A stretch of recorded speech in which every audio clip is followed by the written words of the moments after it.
అందరికీ నమస్కారం. నేను మీ గోపాల్ అయ్యంగార్. శ్రీమతే రామానుజాయ నమః. 21వ తారీఖు ఏప్రిల్ నెల 2024 నుంచి 27వ తారీఖు ఏప్రిల్ నెల 2024 వరకు మేషరాశి నుంచి మీనరాశి వరకు వారఫలం ఎలా ఉందో ఈ వారం తెలుసుకుందాం. ఈ వారం గ్రహస్థితులు చూసుకుంటే కుజుడు కుంభరాశి నుంచి మీనరాశికి, శుక్రుడు మీనరాశి నుంచి మేషరాశికి మారుతున్నారు.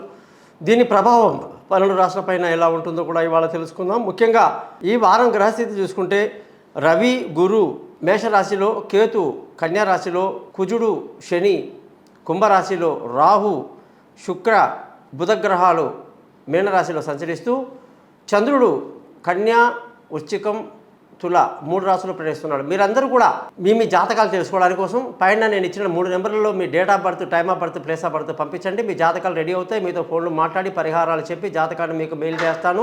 50 పేజీల జాతకాన్ని మీకు 15 నిమిషాల్లో చక్కగా చదివి మీకు రికార్డు కూడా చేయించడం జరుగుతుందన్నమాట. దీనికంతా గురుదక్షిణ ఉంటుంది. మీరు మీ డీటెయిల్స్ పంపించండి. డేట్ ఆఫ్ బర్త్ లేని వాళ్ళు ముఖం కనిపించే ఒక ఫోటో, ఆడవాళ్ళు ఎడమ చేయి, మగవాళ్ళు కుడి చేయి ఫోటోలు పంపించండి. మీ జాతకాలు చక్కగా చెప్పడం జరుగుతుంది. పరిహారంగా సింపుల్గా చెప్పడం జరుగుతుంది.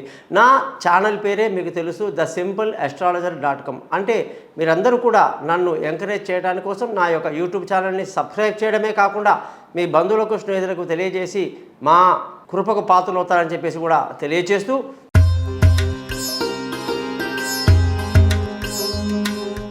తులారాశి వాళ్ళందరికీ కూడా 21వ తారీఖు ఏప్రిల్ నుంచి 27వ తారీఖు ఏప్రిల్ వరకు గ్రహం యొక్క మార్పు ఎంతో సంతోషాన్ని, ఆనందాన్ని కలిగేటువంటి విషయంగా చెప్పాలి. మానసిక ఉత్సాహంగా కలిగి ఉండి సంతోషంగా, ఆనందంగా గడుపుతారు. అనుకున్న పనులు అనుకున్నట్టుగా నెరవేరుతాయి. శుభకార్యాల్లో పాల్గొంటారన్నమాట.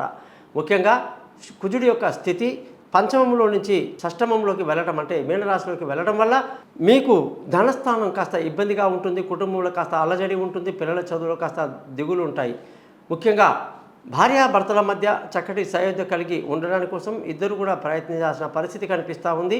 బంధువుల, స్నేహితుల సహాయ సహకారాలు పెద్దగా లభించినప్పటికీ అన్ని పనుల్లో ముందుకు దూసుకువెళ్తారు.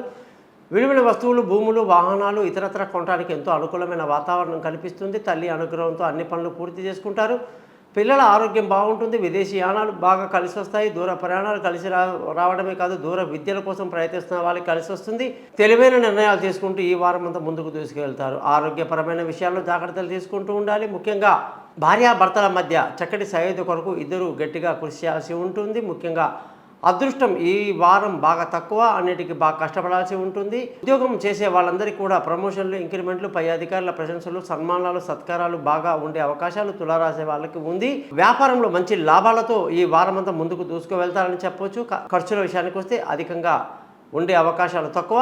ముఖ్యంగా ఈ వారం మీరందరూ కూడా లక్ష్మీ మంత్రాలు చదవడమే కాదు, హిమకుంద మృణాలాభం దైత్యానాం పరమం గురుం సర్వశాస్త్ర ప్రవక్తారం భార్గవం ప్రణమామి అనే మంత్రాన్ని చదువుకుంటూ ముందుకు వెళ్ళండి. చాలా మేలు జరుగుతుంది. మీరందరూ కూడా 12 రాశుల యొక్క స్థితి ఎలా ఉందో విన్నారు కదా. మరి మీ రాశి ఫలం తెలుసుకున్నట్టుగానే మీ జాతక ఫలం కూడా తెలుసుకోండి. మీ date of birth, time of birth, place of birth ఈ నెంబర్కి వాట్సాప్ చేయండి. మీ జాతకాలు రెడీ చేసి మీతో ఫోన్లో మాట్లాడి పరిహారాలు చెప్పి జాతకం మొత్తం కూడా మీకు మెయిల్ చేయడం జరుగుతుంది. ముఖ్యంగా మీ లగ్నం ఏమిటి, నక్షత్రం ఏమిటి, రాశి ఏమిటి, దశ ఏం జరుగుతుంది అనేది తెలుసుకోవాలి. దాన్ని బట్టే మీ భవిష్యత్తు అనేది ఉంటుందని కూడా నిర్ణయించుకోవాలి. తప్పకుండా నన్ను సంప్రదిస్తారని, ఈ ఛానల్ని సబ్స్క్రైబ్ చేయడం మాత్రం మర్చిపోరని ఆశిస్తూ మీ నుంచి సెలవు తీసుకుంటున్నాను. మీ గోపాల్ అయ్యంగార్.